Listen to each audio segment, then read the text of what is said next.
पर अनेकानेक सिद्धांतों का मानवतावाद के संकेंद्र के रूप में अनेक मनीषियों ने अपना जीवन तर्पण कर दिया। तो आज इसी उज्जैन की पुण्य भूमि पर प्रधानमंत्री नरेंद्र मोदी पधारे हैं। वो उज्जैन की भूमि जो कि महाराजा विक्रमादित्य के न्याय की भूमि है, जो वाराह मिहिर के अनुसंधान की भूमि है, जो वाण भट्ट के तपश्चर्या की भूमि है, जो भगवान श्री कृष्ण के अध्ययन की भूमि है। संदीपनी आश्रम यहीं पर है और निश्चित तौर से धरती का नाभिकेंद्र कहा जाने वाला उज्जैन आज एक और आयाम अपने में जोड़ने जा रहा है, क्योंकि महाकाल के दरबार में पूजा अर्चन के बाद अब प्रधानमंत्री नरेंद्र मोदी प्रस्थान कर चुके हैं महाकाल के लोक का महालोकार्पण करने के लिए, जो कि अपने में विलक्षण है, अद्भुत है और साथ ही साथ समूची भारत भारतीयता को अपने में समेटे है।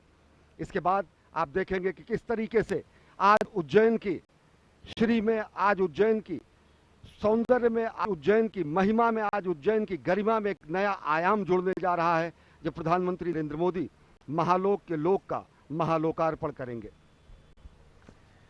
अश्विन, आपने उज्जैनी का नाम लिया। ये जो धरा है वो बहुत ही पवित्र है और इसके प्राचीन काल से बहुत सारे नाम रहे हैं और अब मैं उन नामों की तह में आपको ले जाना चाहता हूँ, नामों की यात्राओं पर आपको ले जाना चाहता हूँ, ये समझाने के लिए कि इस पुरियों को अलग अलग कल्पों में अलग अलग नामों से क्यों जाना जाता है। इस पुरी को कनक श्रृंगा के नाम से जाना जाता है। कहा जाता है कि सबसे पहले यहाँ पर भगवान विष्णु स्थित थे और उनके दर्शन के लिए भगवान ब्रह्मा और भगवान शिव यहाँ पर। और ये जो ध्वजा आप देख रहे हैं, अत्यंत मनोहारी दृश्य, धर्म ध्वजा। और ऐसी भी रिपोर्ट्स हैं कि प्रधानमंत्री नरेंद्र मोदी के दीर्घायु की कामना करने के लिए आज एक ध्वजारोहण का भी कार्य किया गया है इस मंदिर के प्रांगण में और आज मंगलवार के दिन ही वो शुभ कार्य किया गया। बहुत ही अदृश्य इस वक्त आप देख रहे हैं मंदिर के प्रांगण का, जो अत्यंत मनोहारी और अत्यंत पवित्र करने वाली है। तो आपने समझा कि इसे कनक श्रृंगा क्यों कहते हैं। भगवान विष्णु ने स्वयं इसे कनक श्रृंगा का नाम दिया क्योंकि भगवान श्री ब्रह्मा और भगवान श्री विष्णु को यहाँ पर कनक के शिखर के दर्शन, भगवान विष्णु उसको शासन पर बैठे तो इसको कुशस्थली के नाम से जाना जाने लगा। अभी हमारे सहयोगी अश्विनी मिश्र ने आपको समुद्र मंथन की अद्भुत कथा का जिक्र किया। उन्होंने कहा कि किस तरह से भगवान श्री महाकालेश्वर ने हलाहल विष का पान किया। तो समुद्र मंथन के बाद देवों और दानवों में जब अमृत के लिए संघर्ष हुआ, क्योंकि सबसे पहले जो विष निकला वो तो भगवान ने ग्रहण कर लिया इस ब्रह्मांड को बचाने के लिए, लेकिन परस्पर संघर्ष हुआ जब अमृत निकला और तभी भगवान विष्णु ने मोहिनी का रूप धारण किया। और जैसा कि आप जानते हैं कि ये माँ लक्ष्मी भी उसी समुद्र मंथन से उत्पन्न हुई, तो इसको पद्मा लक्ष्मी यानी पद्मा का वास कहा जाने लगा और इस स्थान को पद्मावती के नाम से जाना जाने लगा। उज्जैनी, आप जानते हैं कि देवों ने किस तरह से उत्कर्ष पूर्वक उज्जय किया, तो इसे उज्जैनी कहा जाने लगा। अवंतिका इसलिए कहा जाने लगा क्योंकि अवन ये रक्षा करने वाली पुरी है, हमारी रक्षा करती है पापों से, और इसीलिए इसको अवंतिका कहा गया क्योंकि देवों की रक्षा करने वाली ये जो पुरी है वो अवंतिका के नाम से प्रसिद्ध हुई। कालांतर में ऋषि उमस ने यहाँ पर घोर तपस्या की और इस पुरी में उनको अमावस्या की रात्रि में भी यहाँ पर एक चरिका जैसी छिटकी हुई दिखाई दी और इसके लिए इसे कौदमी पूर्ण यानी कुमुद्वती कहा गया। अद्भुत दृश्य आप देख रहे हैं। कुमुद्वती में अवस्थित, अवंतिका में अवस्थित, उज्जैनी में अवस्थित, पद्मावती में अवस्थित, कुशस्थली में अवस्थित, कनक श्रृंगा में अवस्थित और सबसे अंत में अमरावती, क्योंकि यहाँ पर भगवान अदिति, माता अदिति, भगवान कश्यप ने यहाँ पर हजारों वर्ष तपस्या करने के बाद देवताओं को जन्म दिया जो अमरत्व को प्राप्त हुए, इसलिए इस धरा को अमरावती भी कहा जा रहा है।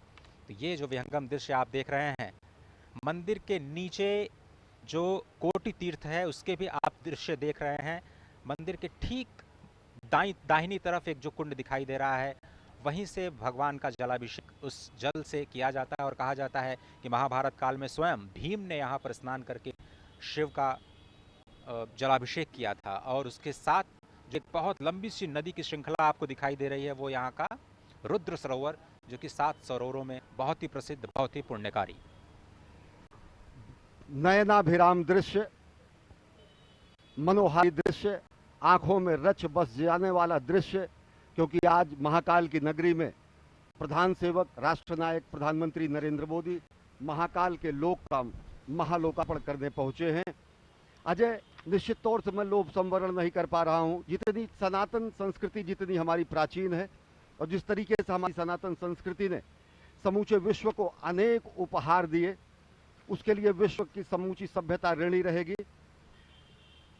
अगर देखें तो जब पश्चिम ने वनफल खाकर छाल पहनकर लाज बचाई, तब भारत में सामगान का स्वर्गिक स्वर था दिया सुनाई।